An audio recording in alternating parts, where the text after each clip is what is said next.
मुझे पता है आप लोगों को कहानी सुनना अच्छा लगता है, लेकिन ये अपने अपने विचार है कि कोई भूत प्रेतों पर विश्वास करते हैं और कोई नहीं।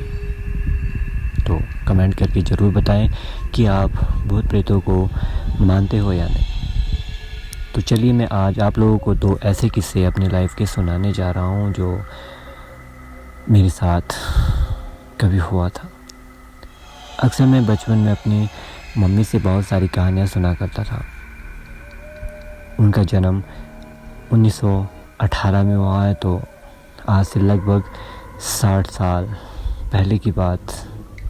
वो हमेशा अक्सर उस एक ही बात करते थे कि बेटा ज़्यादा रात को बाहर मत निकला करो, क्योंकि हमारे टाइम में अक्सर ऐसा हुआ करता था। भूत प्रेतों को इंसानों ने अपनी आंखों के सामने कई बार देखा है। बहुत सारी कहानियाँ सुनाया करते थे, बहुत सारी सच्ची घटनाएं वो मेरे साथ शेयर किया करते थे। सुनने में बड़ा मज़ा तो आता था, लेकिन साथ ही डर भी बहुत लगता था। लेकिन बचपन से ही मैं कभी डरा नहीं करता था। जितनी भी रात हो मैं अक्सर कहीं भी जाना हो तो चला जाया करता था। तो एक बार मैं अपने दोस्त के साथ क्रिकेट खेलकर घर वापस आ रहा था।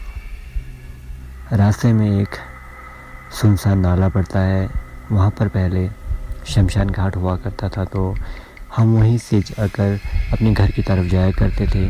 तो रात के 8 बजे थे।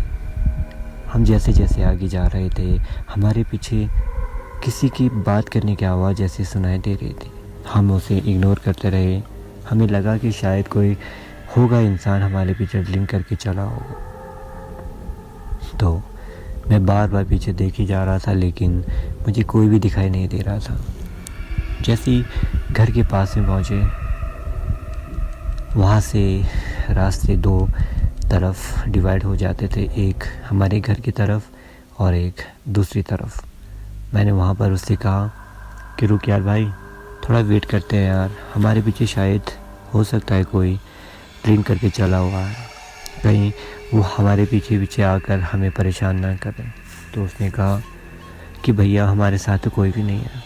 तो मैंने कहा तो यार मुझे तो किसी की बात करने की आवाज़ सुनाई दे रही थी। तो उसने कहा हाँ आवाज़ तो आ रही है, लेकिन पीछे कुछ भी नहीं है। तो हम थोड़े डर से गए, लेकिन तभी हम जैसे अपने रास्ते पर गए, आगे सामने दूसरे रास्ते में, जो कि एक नाले के साथ से होते हुए वहाँ की रास्ता निकलती है, वहाँ पे हमने ज़मीन से एक सफ़ेद चादर धीरे धीरे आसमान की तरफ बढ़ते हुए देखा। वो देखते ही देखते एकदम से इतना लंबा हो गया कि वो पूरे आसमान तक चला गया, लेकिन हमें उसका सिर कहीं भी दिखाई नहीं दे रहा था। हम इतने डर गए कि दौड़ते हुए सीधे अपने घर जाकर ही रुके। वहाँ मैंने अपनी मम्मी से बात शेयर की, तो उन्होंने उसका रहस्य मुझे बताया कि वो जितना ज़्यादा फैलता जाएगा, उसके नीचे उसकी छाया, उसकी परछाई जिस भी इंसान को पड़ेगी, तो उसका मरना, उसका बीमार होना निश्चित है।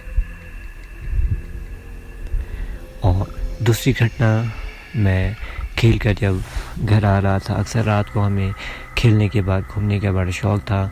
देर रात तक हम अपने दोस्तों के साथ बाहर ही रहते थे।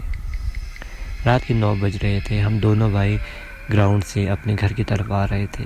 हम दोनों भाई जब रास्ते में आ रहे थे, तो थोड़ी दूर एक नाले में हमें चारों तरफ आग जैसी जली हुई दिखाई दी। हमें लगा कि शायद हो सकता है नाले में कुछ लोग बैठे हों, आग सेक रहे होंगे।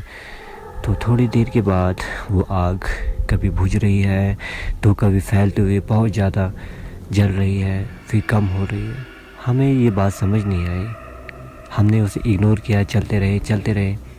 तो थोड़ी देर के बाद हमें वहाँ पे कुछ संगीत सा सुनाई दिया, जैसे कि कोई वहाँ पे कोई फंक्शन चल रहा है, कुछ बजने की आवाज़, लेकिन समझ कुछ भी नहीं आ रहा था, क्योंकि हम तब बहुत छोटे थे, 9th स्टैंडर्ड में थे हम।